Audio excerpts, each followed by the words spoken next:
En este vídeo vamos a ver cómo hacer selección de subconjuntos de datos, que es algo que nos va a resultar muy útil para cualquier cosa que hagamos con R. Vamos a empezar con el ejemplo más sencillo, un vector numérico. Vamos a generar un vector al que llamamos X, con una secuencia de números, por ejemplo, entre el 1 y el 20, con saltos de 2. Visualizamos el vector. Aquí vemos sus elementos. El ejemplo más sencillo es acceder a uno de los elementos de este vector. Seleccionamos con los corchetes el índice, la posición del elemento que queremos. Por ejemplo, el cuarto elemento del vector es el número 7. También podemos poner un rango de índices, los elementos entre el 4 y el 7, que son los números 7, 9, 11 y 13. Si como índice utilizamos un número negativo, por ejemplo el menos 2, vamos a ver todos los elementos excepto el segundo en este caso. O también podemos poner un rango de números negativos entre el menos 2 y el menos 4, por ejemplo. Vamos a ver todos los elementos menos el segundo, el tercero y el cuarto. Otra opción que tenemos es seleccionar los elementos de un vector por su valor. Vamos a volver a visualizar los elementos. Por ejemplo, vamos a seleccionar los elementos del vector que son mayores que 7, por ejemplo. Si hacemos una búsqueda que no nos da ningún valor, por ejemplo, los elementos del vector mayor que 50, vamos a obtener un vector numérico con 0 elementos. Vamos a pasar al caso de una matriz. Vamos a generar una matriz a la que vamos a llamar M, con la función matrix, con los números, por ejemplo, del 1 al 20, con 4 filas y 5 columnas. Vemos nuestra matriz. Podemos acceder, por ejemplo, a una de las filas de esta matriz, igual que hicimos con el vector, con los corchetes. En este caso, los índices tenemos que poner dos números, uno por el número de fila, otro por el número de columna. En este caso vamos a seleccionar la fila número 2 y como columna no ponemos nada, con lo cual nos va a devolver la fila número 2 y todas las columnas. Obtenemos un vector numérico con todos los elementos de la fila 2. Podemos seleccionar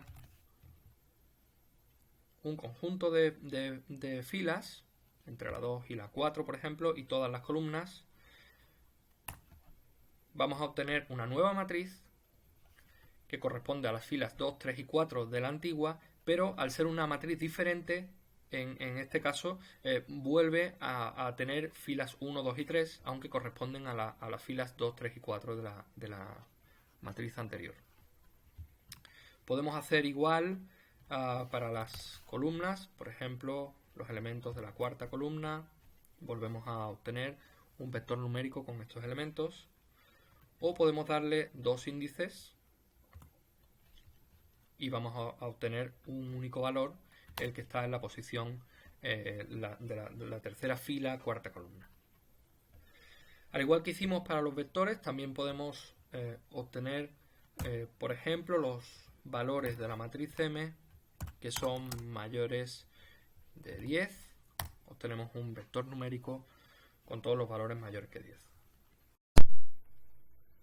Vamos a pasar ahora al ejemplo más interesante, que es el seleccionar un subconjunto de datos a partir de un data frame. Vamos a utilizar el data frame Diamonds de la librería ggplot2. Vamos a cargarla primero, el comando library.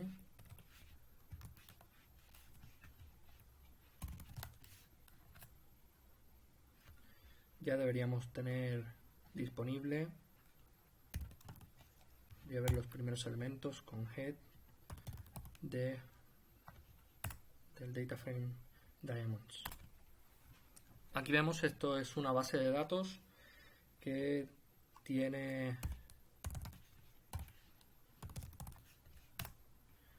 53.940 observaciones con distintos parámetros de corte, color, claridad, precio, distintas medidas X y Z. Lo primero que podemos hacer es seleccionar una serie de líneas.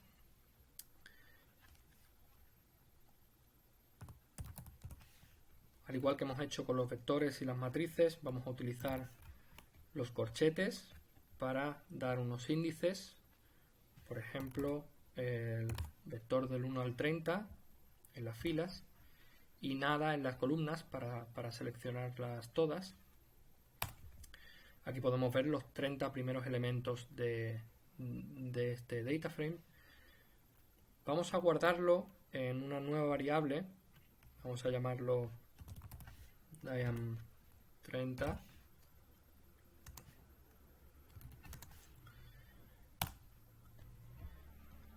Ahora diam30 va a ser un nuevo data frame con las mismas columnas que tenía el original, pero solo 30 elementos, 30 filas. Y nos va a resultar mucho más cómodo trabajar con este que con el original, que es mucho más grande. Entonces, lo siguiente que podemos hacer, igual que hemos hecho con las filas, es seleccionar una serie de columnas.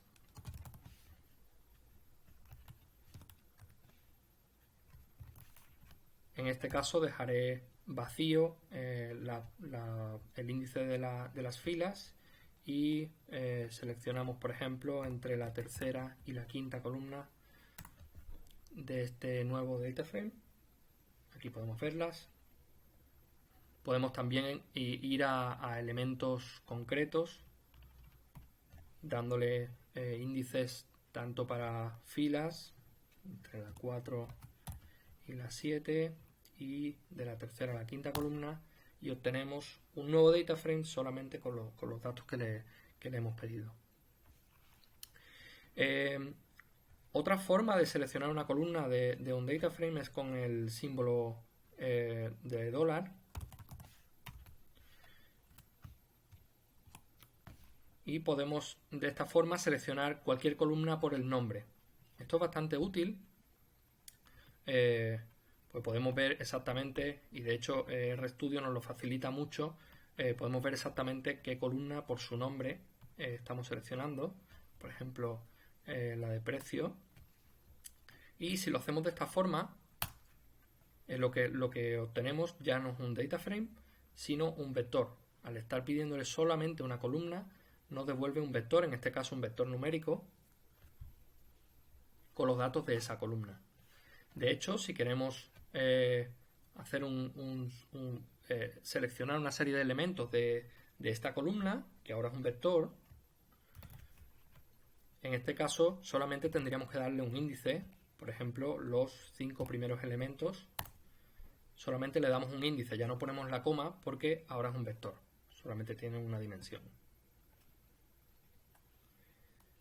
Lo siguiente que vamos a hacer es seleccionar elementos no por su posición en filas o en columnas, sino por su valor, que de hecho es lo que más se utiliza seguramente a la hora de trabajar con un data frame.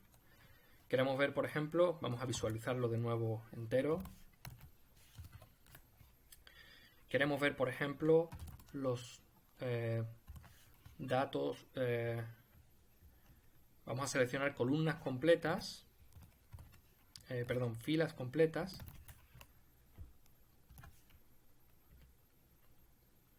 En los que,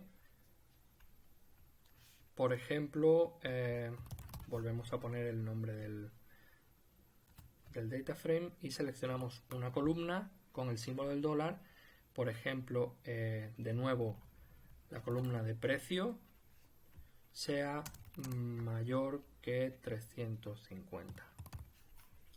Dejamos libre el índice de las columnas y así nos dará todas las columnas de esas filas. Aquí vemos, estos son los elementos en los que el precio es mayor a 350. Podemos repetirlo con cualquier otra condición, por ejemplo una condición no cuantitativa, como es, por ejemplo, el color. Queremos que sea igual a i. ¿De acuerdo? Y de hecho podemos combinar varias de estas condiciones con el símbolo AND,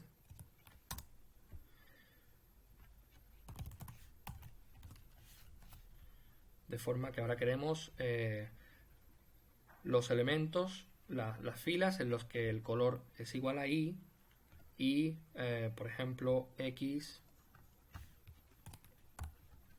es menor que 4. ¿De acuerdo? De esta forma, al unir distintas condiciones, vamos restringiendo cada vez más la búsqueda de elementos, la selección del subconjunto.